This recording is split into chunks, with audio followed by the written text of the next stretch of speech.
んにちは。 Xbox 専門 VTuber のたくみしーなです。今回は5月後半に新たにゲームパスに追加されるタイトルと5月31日をもってゲームパスから外れるタイトルをご紹介します。ぜひ最後まで見てね。 EA スポーツ FIFA23 5月16日から Xbox ゲームパスアルティメットに対応します。昨年9月にリリースされた FIFA シリーズ最新作にして約30年にわたって長く続いた FIFA タイトルの最終作でもあります。今作は次世代機用の最新のモーションキャプチャーシステムが搭載されていて、6000を超えるリアルなサッカーアニメーションが現実世界のピッチからゲームに直接投影されていて、非常にリアルな選手の動きが再現されています。また女子 FIFA ワールドカップや女子クラブサッカーなどが実装されています。さらにクロスプレイにも対応していて、 Xbox シリーズ X と S、PS5、PC とでの対戦、そして Xbox One と PS4 での対戦が楽しめます。イースタンエクソシスト5月18日発売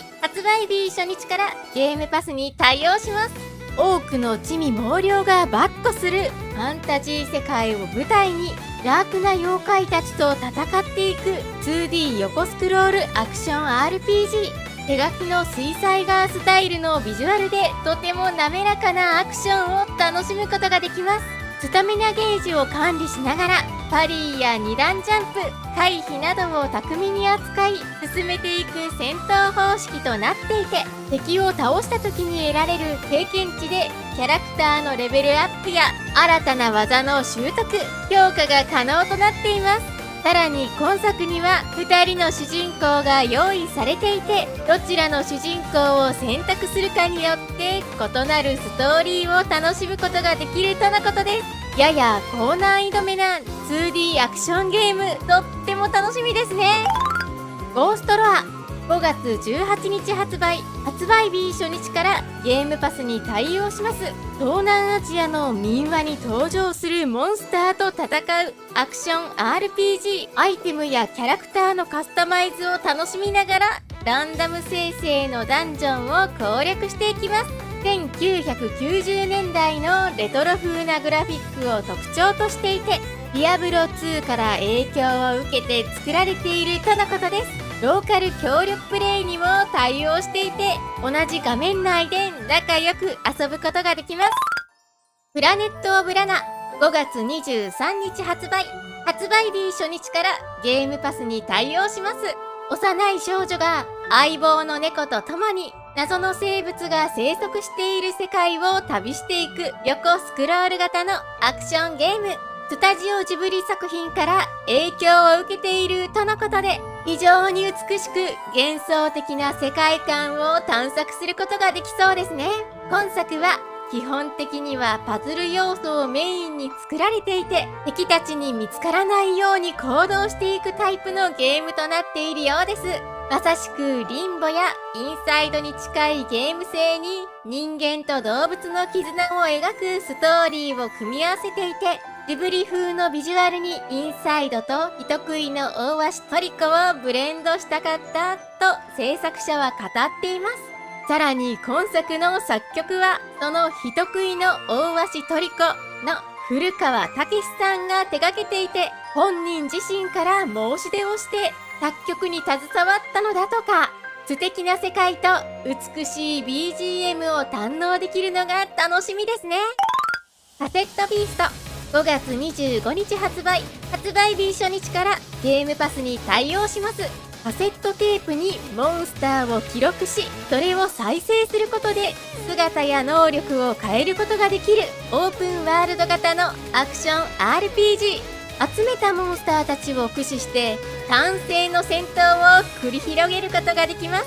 2体のモンスターを融合させて新たなる強力なモンスターを生み出すことができるフュージョンシステムを活用し、成長や収集要素を楽しむこともできます。登場モンスターは100種類以上で、モンスターの能力は戦闘面だけではなく、フィールドでのオブジェクトを操作などにも活用できるとのことです。パッと見のデザインやゲームグラフィック、技の名前などはまさしくポケモンそのもので、世代的には DS の頃のダイパぐらいのポケモンって感じの映像に見えますね。フュージョンの要素はなんとなくドラクエモンスターズを彷彿とさせますね。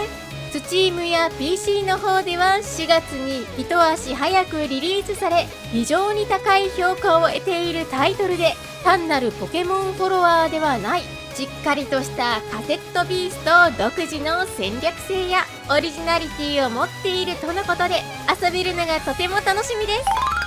レイルウェイエンパイア2、5月25日発売日初日からゲームパスに対応します。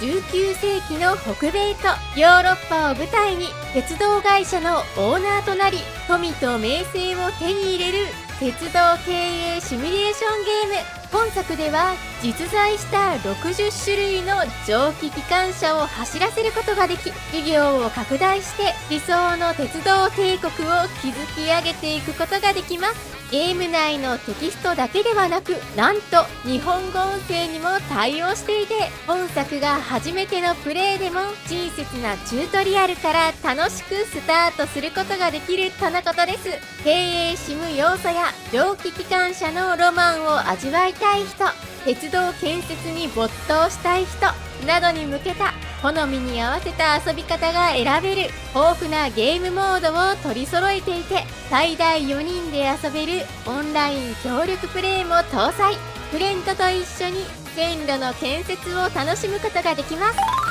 バッシブチャリス、5月25日からゲームパスに対応します。2015年にダブルファインプロダクションズからリリースされた国家の統治者としてヒーローたちを指揮していく戦術と戦略を盛り込んだゲーム。先月にもアイアンブリゲードがゲームパスに追加されましたし、同メーカーの過去のタイトルが定期的にゲームパスに追加されますね。日本語には対応していません。チコリー色とりどりの物語、5月30日発売日初日からゲームパスに対応します。名作セレステを手掛けた開発陣による最新作。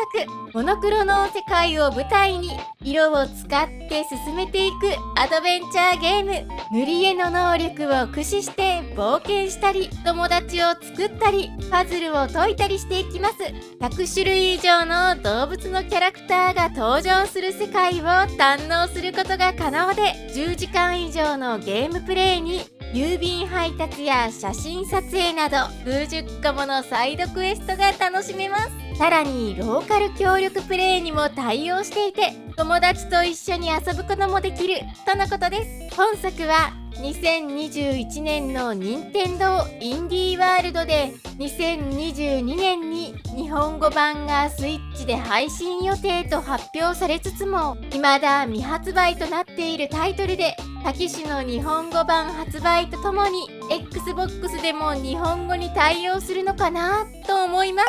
そして5月31日をもってデッキ構築とシミュレーション RPG を組み合わせたフロッピーナイトや芝刈り機シミュレーターゲーム FIFA21 などが外れる形となります。フロッピーナイトはリリース後にしばらくしてからアップデートに日本語に対応しましたね。ということで、今回は5月後半に新たにゲームパスに追加されるタイトルと5月31日をもって外れるタイトルをご紹介しました。私のチャンネルでは今後も Xbox 関連の最新情報をまとめていきますので、よかったらチャンネル登録と高評価していただけるとすごく嬉しいです。